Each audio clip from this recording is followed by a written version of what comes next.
Aku tahu bicara. Assalamualaikum warahmatullahi wabarakatuh. Waalaikumsalam warahmatullahi wabarakatuh. Kami dari kelompok tugas besar penugasan basis data yang beranggotakan saya Lasya Syari Ramadan dengan NIM 10311 2430189. Kemudian ada Syahdan Awal Ramadan dengan NIM 10311 2430164 dan Dahra Gasya Syafras Adiyata dengan NIM 10311 2430146. Di sini kita akan membacakan laporan tugas besar pemodelan basis data dengan topik yang kami pilih yaitu Posyandu Sehat.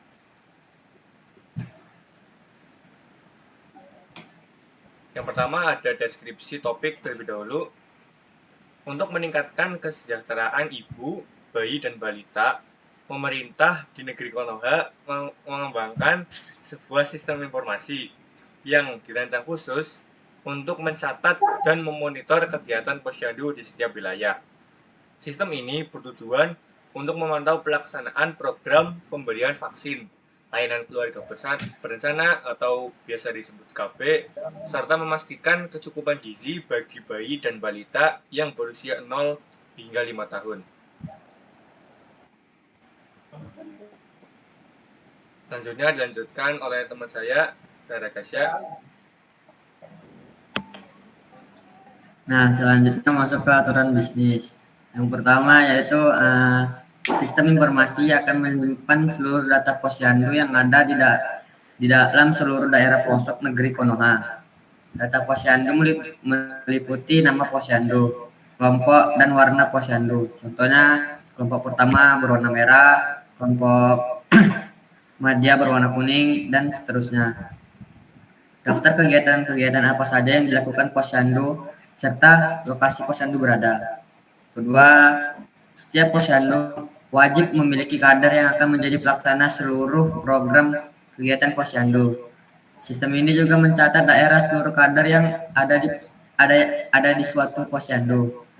Data kader meliputi nomor identitas, nama, jenis kelamin, tanggal lahir, alamat, nomor telepon, jabatan, tanggal masuk, terdaftar menjadi kader, dan status saat ini aktif atau tidak aktif. Yang ketiga, setiap kader memiliki wajib mendata informasi kartu keluarga yang ada dalam cakupan wilayah posyandu tersebut.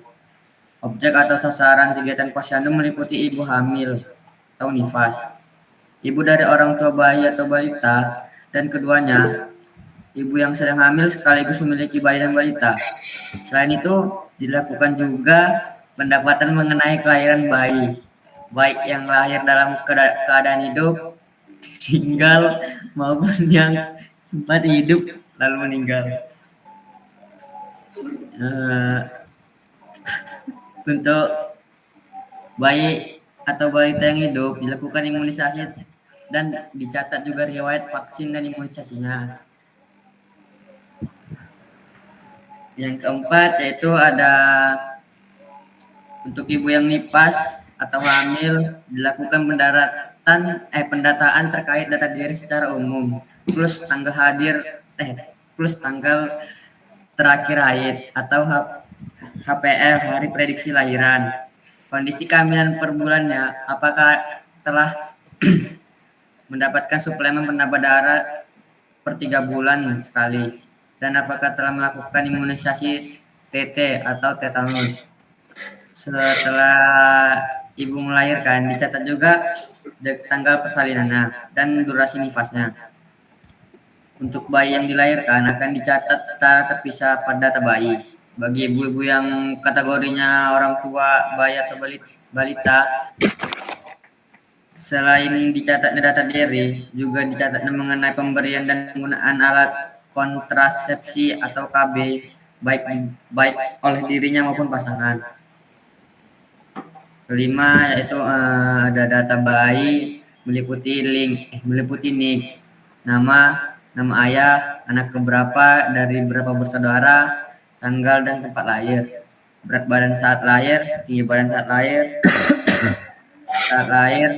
memiliki catatan bawaan atau tidak. Jika iya, dituliskan data catatannya, lahir normal atas dasar persalinan dibantu oleh siapa? Dokter, bidan kah, paraji, dan lain-lain. Usia kehamilan ibu Usia kehamilan ibu berapa saat bayi balita tersebut dilahirkan? Dan yang terakhir kondisinya, hidup atau mati. Selanjutnya akan dilanjutkan oleh teman saya, dan Baik, untuk nomor 6, untuk bayi atau balita perlu juga dicatat riwayat tumbuh kembangnya. Data tumbuh kembang secara umum meliputi pemantauan berat dan tinggi badan setiap bulan, rasio kecukupan gizi, kondisi bayi atau balita secara umum, sakit atau sehat, jika sakit dituliskan sedang sakit apa.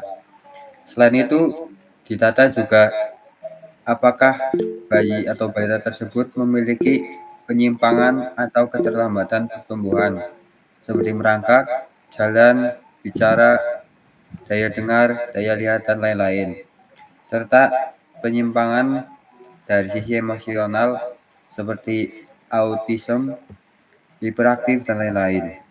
Penataan tumbuh kembang dilakukan 1 bulan sekali saat kegiatan posyandu. Nomor 7, selain riwayat tumbuh kembang, juga dilakukan pencatatan untuk riwayat imunisasi atau vaksin.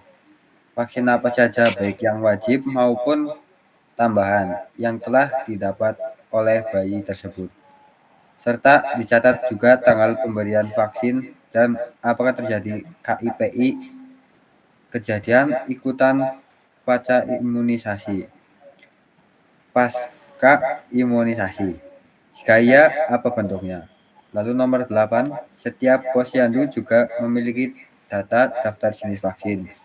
Data vaksin meliputi kode dan nama vaksin, klasifikasi vaksin, wajib atau tambahan, waktu-waktu yang disarankan untuk diberikan vaksin berdasarkan jenis tertentu, serta ketersediaan vaksin di posyandu terkait. Lalu poin C, identifikasi awal entitas, atribut, dan relasi. Yang pertama, posyandu. Atribut, kode posyandu, nama posyandu, lokasi, warna kelompok. Lalu nomor 2, ada kader, yaitu ID kader, nama, jenis kelamin, nomor HP, dan status. Yang ketiga ada ibu, ada ID ibu, nama, umur, HPL, hari perkiraan lahir, riwayat persalinan, dan alamat. Nomor 4, bayi atau balita. Dengan atribut ID anak, nama, tanggal lahir, berat lahir, panjang lahir, lingkar kepala, kondisi kelahiran, status hidup. Nomor 5, vaksin. Dengan atribut kode vaksin, nama vaksin, jenis vaksin, dan waktu pemberian. Nomor 6, imunisasi. ID imunisasi, tanggal pemberian, dan status imunisasi. Nomor 7, tumbuh kembang. Dengan atribut ID catatan, berat badan, tinggi badan, rasio gizi, dan catatan kesehatan mental. Yang terakhir ada relasi. Yang pertama, posyandu memiliki banyak kader. Yang kedua, posyandu mencatat ibu hamil atau nifas serta bayi atau balita. Yang ketiga, vaksin diberikan kepada bayi atau balita. Yang terakhir, imunisasi dicatat berdasarkan bayi atau balita yang divaksin. Catatan relasi dalam kurung 1/2M artinya satu entitas di sisi pertama dapat berhubungan dengan banyak entitas di sisi kedua, tetapi entitas ini di sisi kedua hanya bisa berhubungan dengan satu entitas di sisi pertama. Lalu relasi M/2N artinya banyak entitas di sisi pertama dapat berhubungan dengan banyak entitas di sisi kedua, dan sebaliknya. Saya kembalikan kepada Rasya Syahri.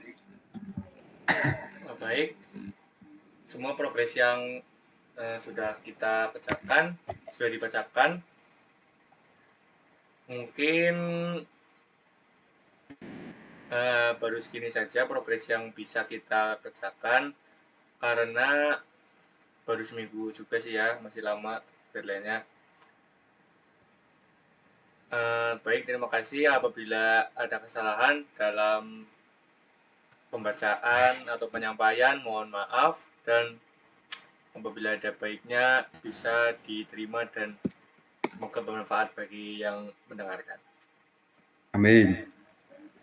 Sekian dari saya dan kelompok. Assalamualaikum warahmatullahi wabarakatuh. Wah, Waalaikumsalam warahmatullahi wabarakatuh. Benar, Beras.